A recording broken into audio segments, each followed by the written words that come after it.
noite a todos, querida família, minha família consanguínea que está aqui, minha família espiritual, dos meus amigos, e a família espírita, essa família que comunga do mesmo ideal espiritista, né? Nós estamos todos aqui reunidos em prol desse mesmo ideal.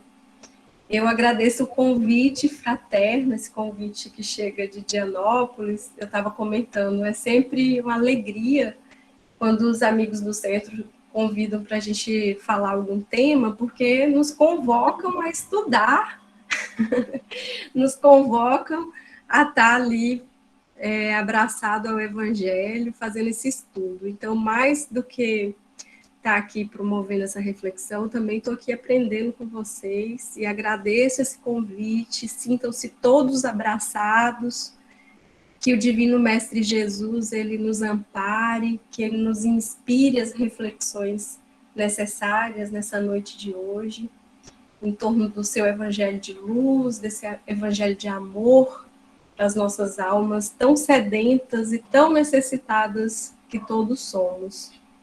Eu agradeço demais esse convite que me proporcionou entrar em contato com esse capítulo 10. Então, já foi a primeira experiência aqui do ano, né? Para essa noite de hoje, nós fomos convidadas a trazer as reflexões em torno do capítulo 10 do Evangelho segundo o Espiritismo. O capítulo 10 é o capítulo Bem-aventurados os que são misericordiosos.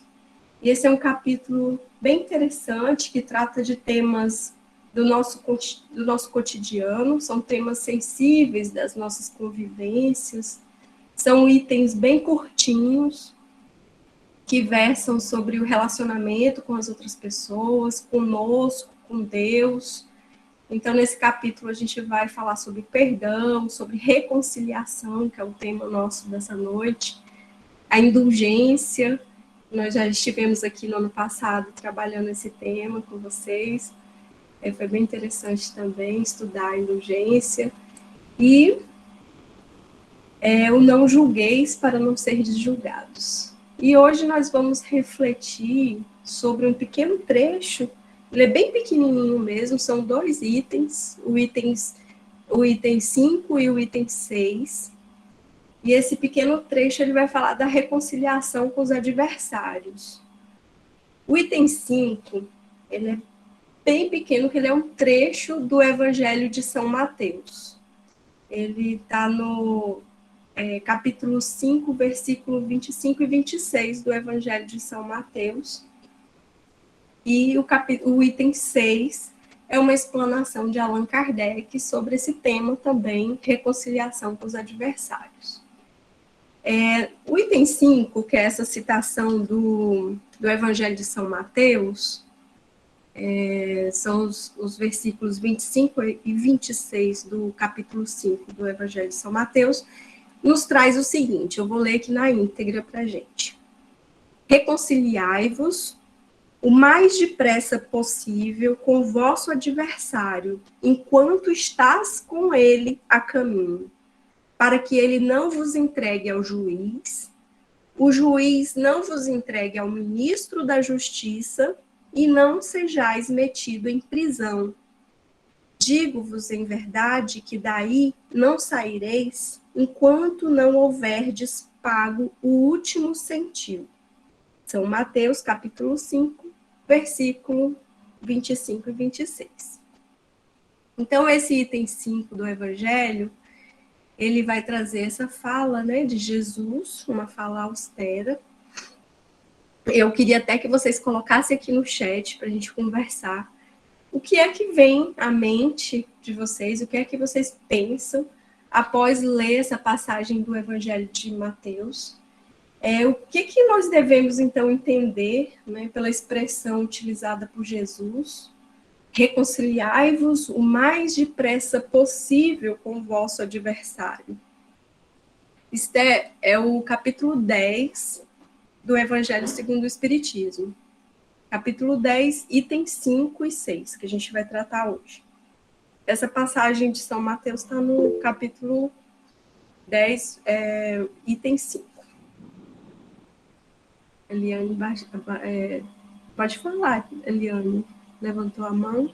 Nós, quando iniciamos estudando a doutrina, vendo essa maravilha que nos é colocado, que Deus, como um Pai maravilhoso, nos permitiu a encarnação, e essa encarnação é para que a gente refaça o caminho equivocado do passado. Então, quando fala reconciliar o mais depressa com seu adversário, porque nós não sabemos quanto de combustível nós vamos ter ainda para seguir no caminho. De repente, vai acabar esse combustível e nós vamos retornar.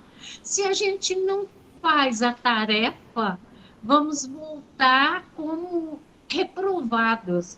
Não reprovados, porque Deus é tão bom para nós, esse Pai é tão cheio de misericórdia, que vai nos dar outra oportunidade.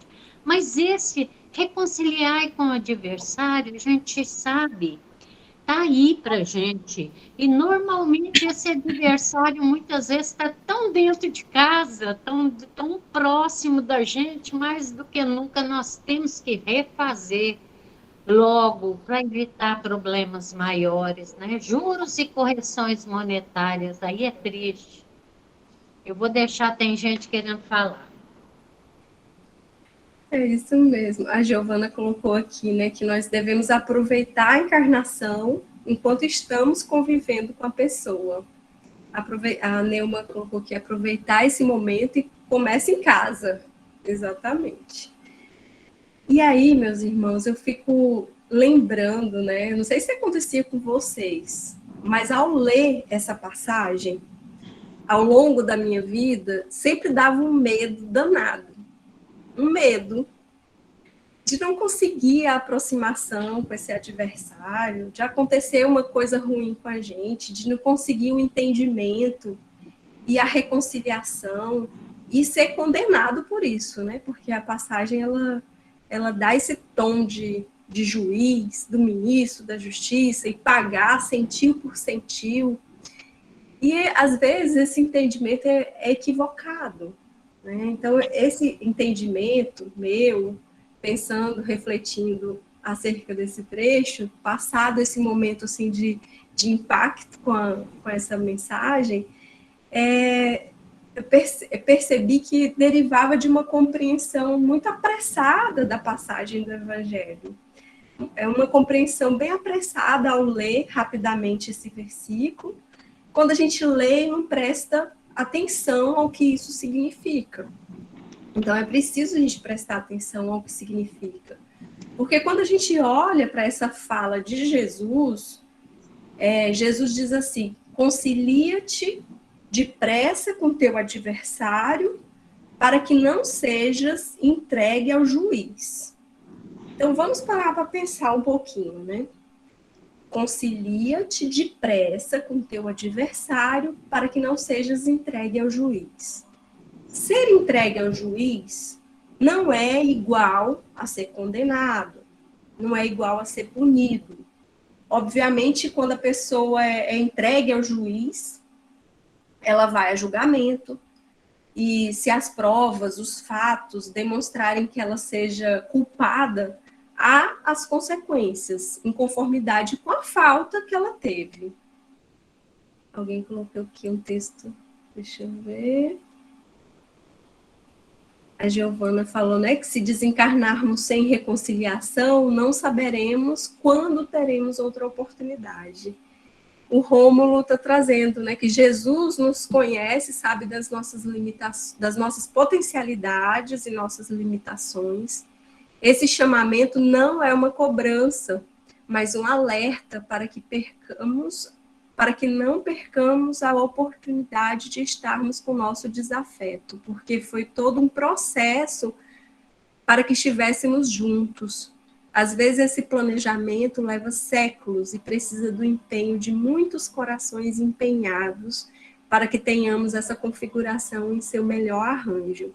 Exatamente. Então é preciso a gente se apressar realmente, né? Se apressar para a gente poder reconciliar com esse adversário, enquanto nós caminhamos lado a lado, Lembrando que nós não estamos aqui, né, nesse trecho, a gente está falando de Jesus. Jesus falou isso, e ele não falava de juízes humanos, ele não estava falando de um julgamento humano.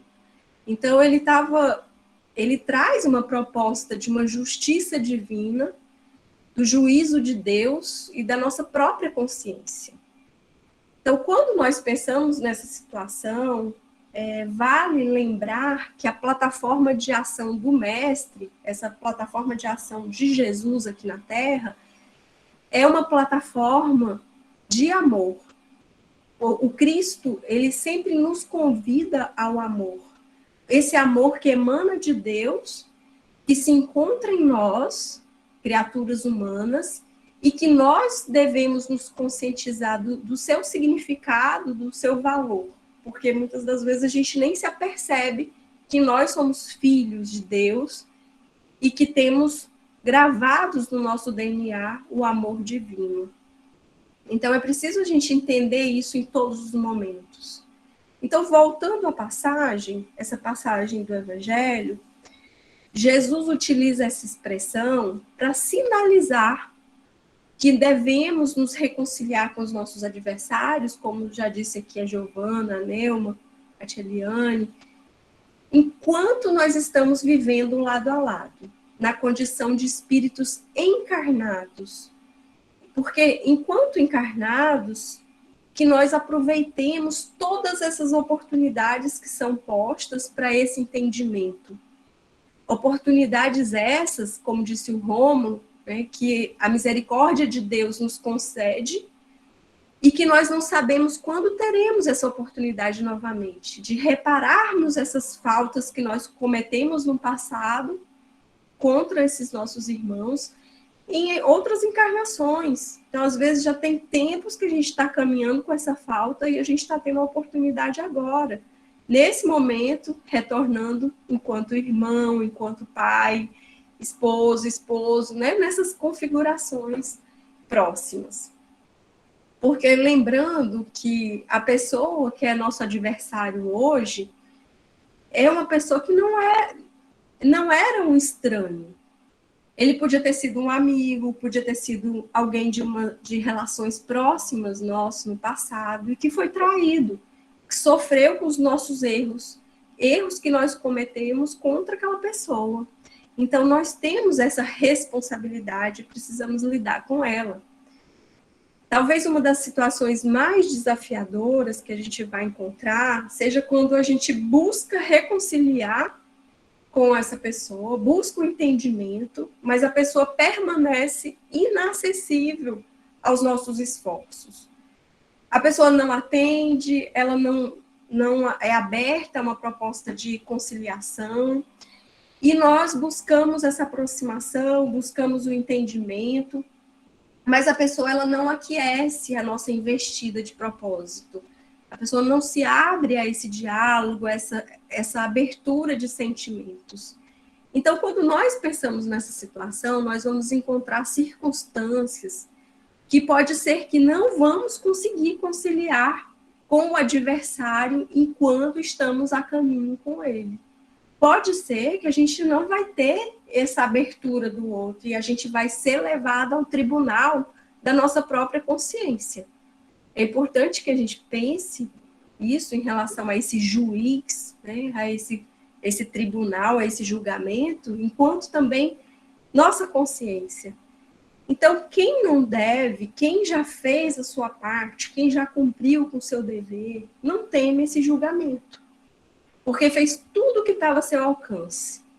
Não teme a avaliação da própria consciência, porque já fez todos os esforços para poder fazer essa conciliação. Então, qual é a nossa parte nesse processo de reconciliação? Qual que é a nossa parte? A Neuma até colocou aqui, né? Perdoar é uma ação libertadora. Quem não consegue perdoar limita suas possibilidades de amar. Sofre com o rancor, a raiva e a vingança. Então, qual que é a nossa parte nesse processo de reconciliação, né? A nossa parte é fazer o que está ao nosso alcance, tudo que esteja ao nosso alcance. Que estamos em condições, nesse momento encarnatório, nesse momento de estatura espiritual que a gente tem, para poder reconciliar. Que a nossa consciência, inclusive, determina que nós devemos fazer nesse processo de reconciliação. Porque a nossa consciência ela vai falar isso, ela vai sinalizar. Então, fazer o que está ao nosso alcance é buscar uma reconciliação adequada. Não é se submeter a capricho, não é se submeter à imposição do adversário, não é submeter à chantagem emocional, porque isso não é conciliação. Submissão não é conciliação. Conciliação é entendimento mútuo das duas partes.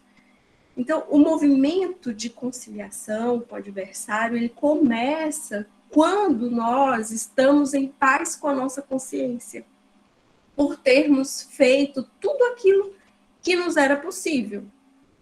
Tentamos compreender a situação onde nós erramos e estamos sempre dispostos a esse diálogo, a pedir desculpa, a nos aproximar do irmão que foi ferido por nós.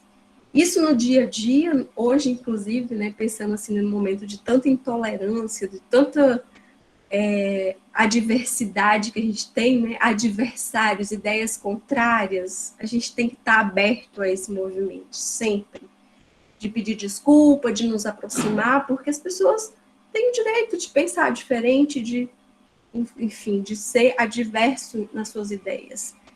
E a paz de consciência, ela deriva da gente não julgar o outro, ou seja, de sermos indulgentes, da gente não condenar o outro, de compreender as razões, de compreender o momento que o outro está vivenciando, e compreender que muitas vezes essa ausência da falta de compreensão dele, desse outro, é uma estrada que a gente já trilhou em outro momento. Porque todos nós já passamos por situações em que a gente, naquele momento, não compreendia. Naquele momento, eu não estava aberta a um diálogo. Naquele momento, lá atrás na minha vida, eu também me posicionei de uma forma dura e irredutível. Então, quando a gente encontra isso no outro, no adversário, também compreender isso. Entender que esse outro, esse adversário, ele está passando por esse processo que muitas das vezes a gente já passou lá atrás. Então, não guardar o rancor, não guardar a mágoa, não desejar o mal para o outro e não fechar as portas para quando o outro também buscar uma aproximação, buscar o entendimento. Fazendo tudo o que seja possível para essa reconciliação. Emmanuel coloca na mensagem Reconcilia-te, e está aqui nesse livro Evangelho por Emmanuel, que é uma compilação de todas as mensagens de Emmanuel, que ele faz comentário ao Evangelho de Mateus, de São Mateus. Emmanuel tem 5 mensagens que ele fala desse trecho, dessa passagem do capítulo 5, versículo 25 e 26. E aí tem essa mensagem Reconcilia-te, que ele coloca o seguinte: aquele que procura reconciliar-se, assumindo a responsabilidade de novo entendimento, é sempre um coração inspirado no verdadeiro amor. Então, lembremos, meus irmãos, o amor é o convite da plataforma de ação do Cristo. Esse é o convite de Jesus, a amar. Feito isso, nosso processo de reconciliação está concluído. Se o outro vai receber, se o outro vai perdoar, se o outro vai se aproximar de nós ou não, é algo que não nos compete e que não esteja no nosso controle. A gente não pode também determinar isso, né? Isso é do comportamento do outro. O outro é uma consciência livre, uma consciência que pode escolher, que tem um livre-arbítrio e pode fazer seus próprios julgamentos. Então, lembremos que todos os nossos esforços, eles contam a nosso favor. Todo esforço, mínimo que seja. O nosso esforço, a nossa boa vontade, a boa vontade é um testemunho ao nosso favor, nesse tribunal, que é a nossa própria consciência, nesse tribunal divino. A boa vontade, o nosso esforço em não passar recibo quando a gente é afrontado nas situações adversárias,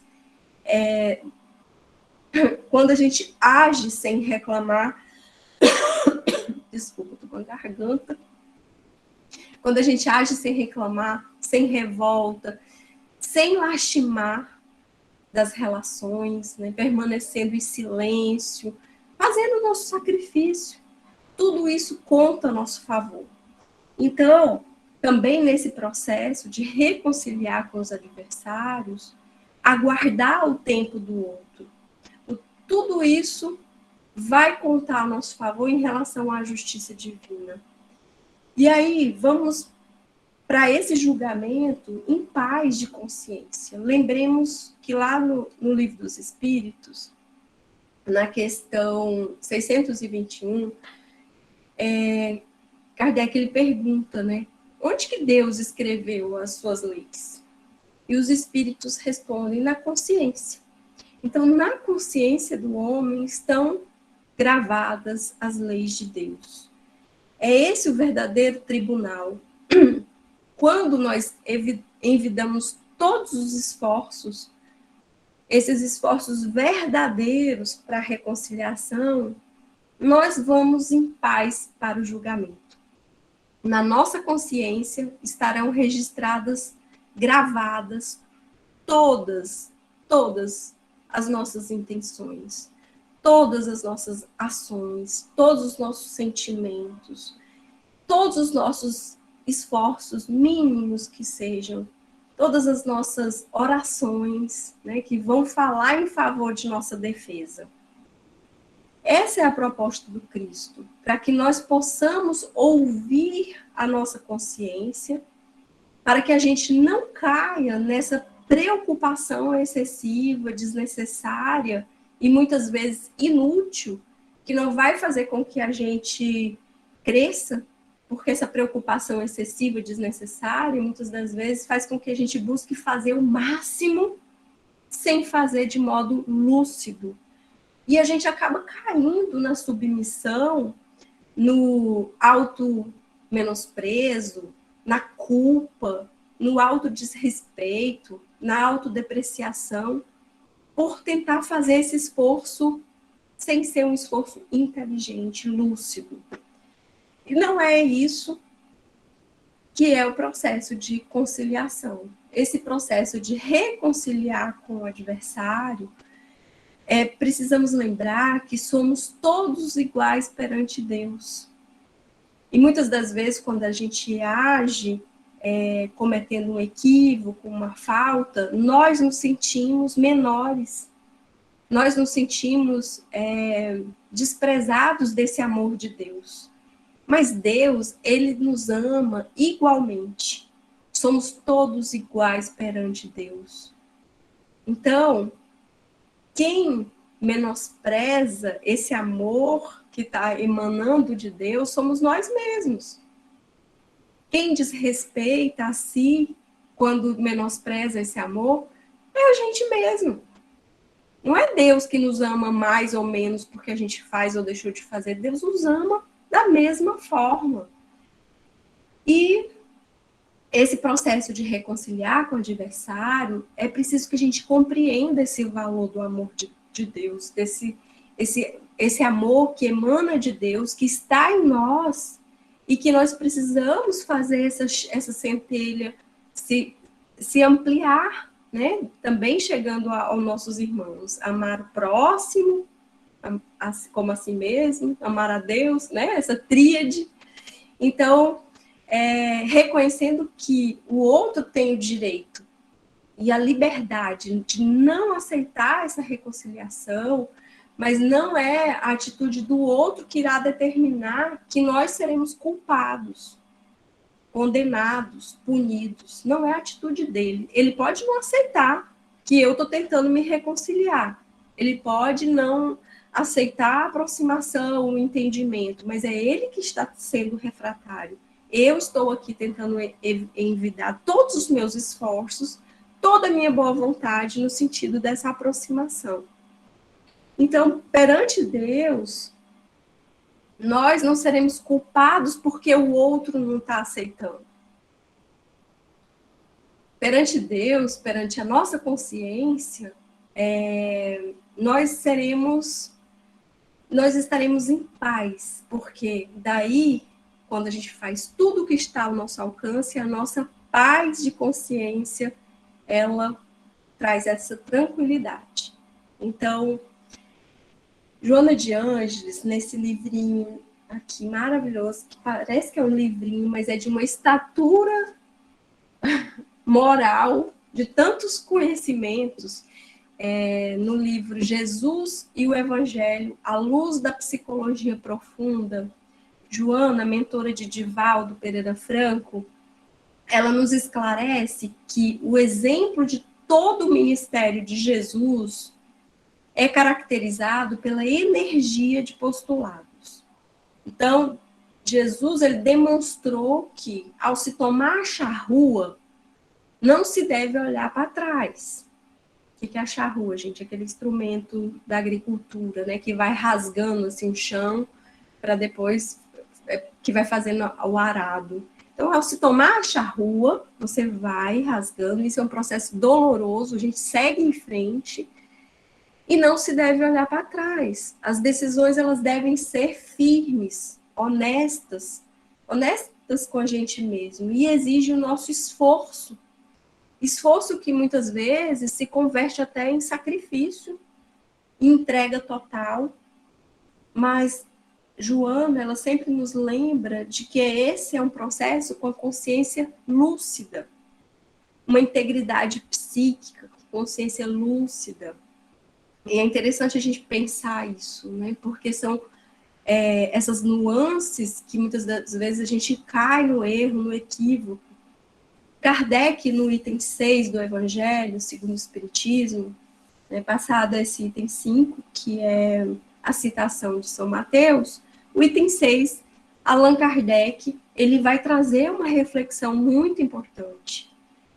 Ele vai trazer que quando há a continuidade dessa animosidade, dessa adversidade entre as pessoas, né, aqui na vida encarnados, quando há essa continuidade para o além-túmulo, os espíritos maus, ou seja, os nossos irmãos, muitas das vezes até nós mesmos, irmãos, adversários, traídos, maltratados por nós, que ainda alimenta maus sentimentos. Então, espíritos maus, por quê?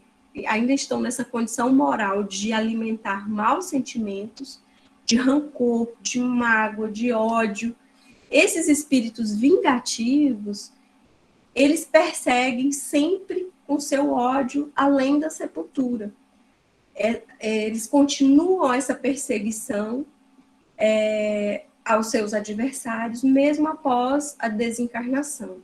E esse espírito vingativo, segundo Kardec, ele espera seu adversário encarnar, para que ele esteja encarnado, porque quando encarnado, a pessoa encarnada está menos livre, porque está preso ao corpo, né? Então, o espírito desencarnado, esse espírito vingativo, ele mais facilmente ele vai atormentar o sujeito encarnado, esse adversário dele encarnado. Então, nesse fato está a maioria dos casos de obsessão.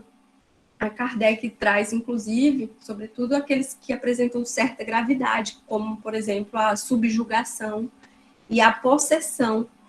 Então, Joana, também nesse livro, O Evangelho, à luz da psicologia profunda, ela afirma que não é raro estar na origem das psicopatologias, ou seja, dos transtornos mentais, a presença desses cobradores espirituais.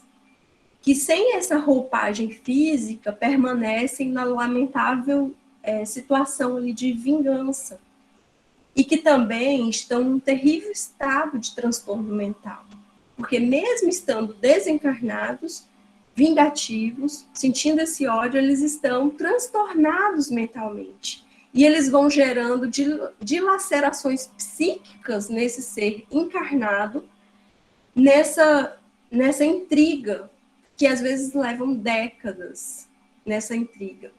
E que essa pessoa encarnada, muitas das vezes, não teve tempo, não teve oportunidade e não teve, muitas das vezes, interesse para se reconciliar com essa pessoa que ele fez o mal, o equívoco. Então, esses combates, lamentavelmente, às vezes se arrastam por décadas e não ocorre o quanto eles estão presos e infelizes e também sem qualquer benefício pessoal nessa relação.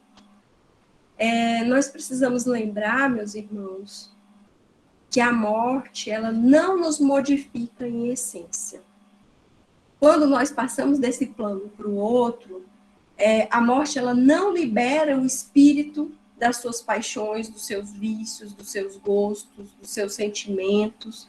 E é por isso que Jesus, ele foi muito enfático nesse trecho do Evangelho, quando ele coloca: reconcilia-te com teu adversário enquanto caminha com ele lado a lado, a fim de que não seja transferido de plano, a fim de que a gente não transfira isso para os fenômenos de reparação no além-túmulo, para que a gente possa ter a paz.